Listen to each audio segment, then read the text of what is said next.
What's up, Gator Nation? The Gators have struck again, this time in defensive lineman Amaris Williams out of Clinton, North Carolina. His height weight range varies a little bit. You can call him 6'2", 255. You can see there in on three. Or you can go to 247. You see 6'3", 270 on there. Either way, um, let's watch his highlight tape real quick, and you guys are going to be wowed. I'm imagining just this guy's burst off the ball is absolutely insane. So let's get into the highlight video, and then we'll get into his. There's just a mean block to start off, but trust me, there's a lot more defensive line insane just burst. Look at him in the middle right there. If you didn't see him, number 10, just insane burst, man. If you remember Dominique Easley for Florida about 10 years ago, maybe longer than that, he's gonna have that ability to, if you line him up on the interior, he's gonna have times where he's in the backfield like immediately when they snap the ball, the opposing offense. He is there. Yeah, that's him at running back. You're not looking at the clip wrong. We'll get into his stats. He does play running back, and he has an insane stat line along the defensive line as well. There you can see him breaking away from guys, 35 yards out. It's absolutely insane for a 270-pound player, however big you think he is. He does not let quarterbacks get to the outside, which is why I think he's listed as a defensive lineman, but I think he's gonna have be more than capable. He's playing running back again. He's gonna be more than capable of playing edge. He's just bullying a kid with a great extension there and getting low and driving. This guy is just so explosive, so strong, and so athletic that I think he might be, outside of maybe DJ Lagway, the highest upside player in this class. And that's saying something if you watched any of my other videos.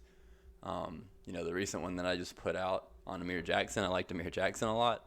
I think he's a really good upside player. I like Noah Portyegan a lot. I think he's a really good upside player. Obviously Lagway. Xavier Filson maybe almost a 5-star, but I think this kid, he could have the highest ceiling. I mean, just look at this tape, man. He's catching 30-yard touchdown passes at how big he is, and he's rushing in from 50 yards out.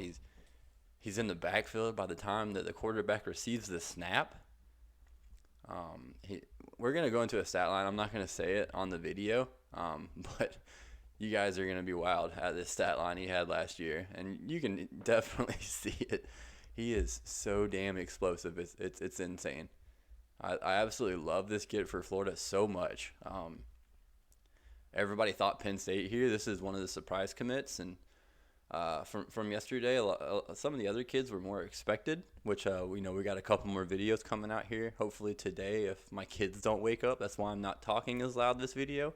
I'm 2 rooms down from him, but you can see just his absolute next level ability to when he actually gets his foot down and gets out of his stance and takes off in the backfield. He just has a next gear that most kids do not have.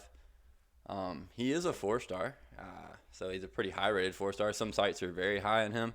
One site is kind of lacking, I think. They definitely need to adjust his ranking. I say that every video. I'm sure if you're not a Florida fan, you're probably annoyed. Every time you watch my video, I think Florida's commit is better than they're actually rated. But watch the video, man. Like I don't know how you think this kid isn't anything more than a top 100 player and even a borderline 5-star, if not a 5-star, with his explosiveness is absolutely nuts. Maybe he doesn't have the technical ability of a 5-star, which is why he doesn't have a rating in a 5-star. But look how quick he gets back there. It's absolutely nuts, man. Like I guess he's a tweener as well. You don't know if he's gonna play edge. You don't know if he's gonna play interior. I think they're gonna flip flop him back and forth. He's one of those 4D players that Napier likes to have that he talks about all the time. Guys who can play multiple positions.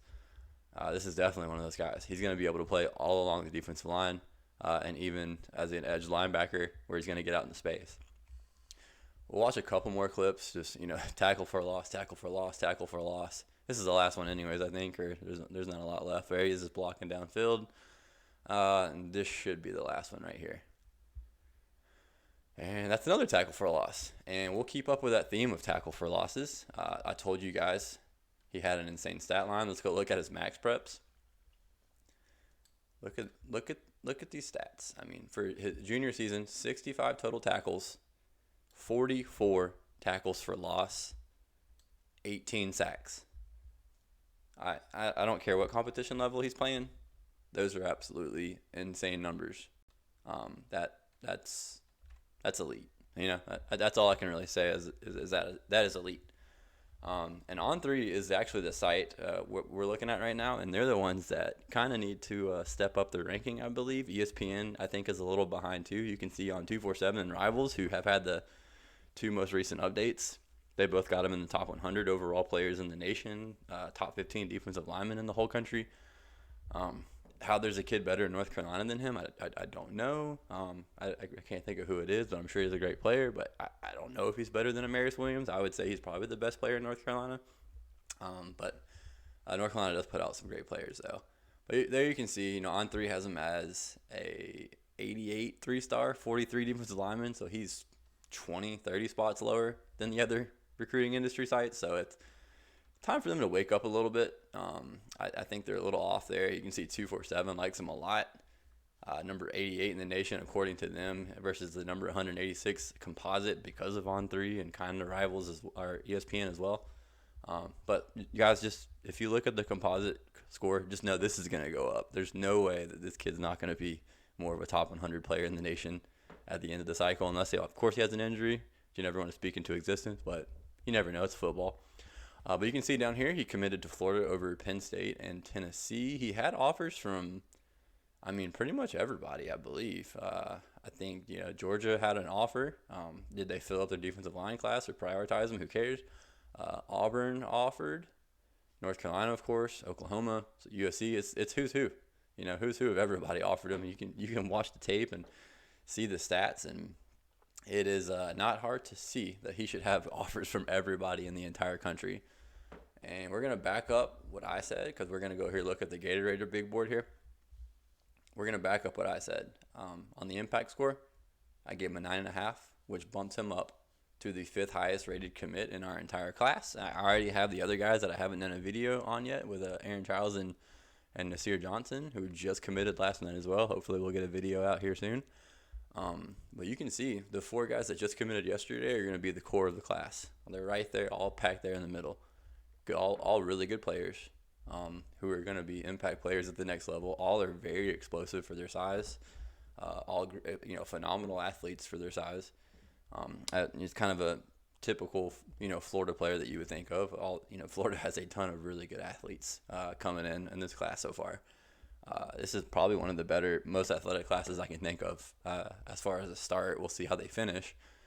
But, if they get Jamonte Waller along with Jordan Ross, some of those other guys, this is going to be probably one of the best defensive classes of all time at Florida. And that's saying something, because there have been some really good ones. But there you can see Amaris Williams right there. He's number 7 overall on the big board. He has an 8.6 on the Gatorade, so that is very high. That is borderline 5-star territory there on the Gatorade. So, I'm very high on him. And we'll go look at kind of his competition that he'll have. I do not know, like I said before, if he's going to be a defensive lineman or an edge. I think he's going to be classified kind of like Cameron James, you can see down here, and TJ Searcy. They're all, and Kelby Collins, I guess I shouldn't skip him. They're all classified as edge rushers, so I guess I would classify him more as an edge rusher, just because of how insanely explosive he is. But if we call him an edge rusher, Florida had a really good edge class last year. You can see just those 3 freshmen right there, Kelby Collins, Cameron James, TJ Searcy, all pretty high 4-stars. But outside of them, Florida's going to lose their edges fairly quick. You got Justice Boone, who's considered an edge, but he's going to probably going to be a good comparison is Justin Spoon. You'll see Justice Spoon this year probably playing the edge, and he'll be playing inside as well whenever they need him in there, probably more in pass rushing downs. That's probably what you can expect from Amaris Williams.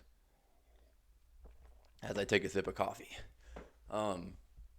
You got Scooby Williams, who's a linebacker edge, so he's going to kind of float back to linebacker more often. So he may end up playing linebacker. So we're looking, if 2 of these guys hit at edge, Kelby Collins, Cameron James, TJ Searcy, Amaris isn't really going to need to do a whole lot for the next couple of years. So he'll get developed like most of these other kids, be able to take a red shirt unless he's just that good, which, I mean, you guys saw the tape. He might be. He might be that guy that comes in there as a freshman and gets on the field. I definitely think you could see him on special teams, like field goal blocking in it and kickoff and everything. I think he's a phenomenal athlete. I mean, shit, he played running back. Let's go look at his running back stats real quick. I forgot to do that. Look at this. 7.8 yards a carry on 32 carries. 5 touchdowns on only 32 carries. Very, very explosive for his size. But yeah, that'll be it for this video of Amaris Williams. I like him a whole lot, just like I've liked a lot of Florida's commitments so far. This one probably up there with almost anybody, I would say. You can see, based off the Gatorade, based off of my impact score there, is a 9.5. He's as good as anybody other than DJ Lagway. So I think Florida with a massive recruiting victory there over Penn State and Tennessee and some other schools. But yeah, we're about to hopefully get another commitment video going here with Aaron Childs or Nasir Johnson. We got to get both of them out. But yeah, it was a great day for Florida yesterday, and we'll talk more about that once we get the other videos out.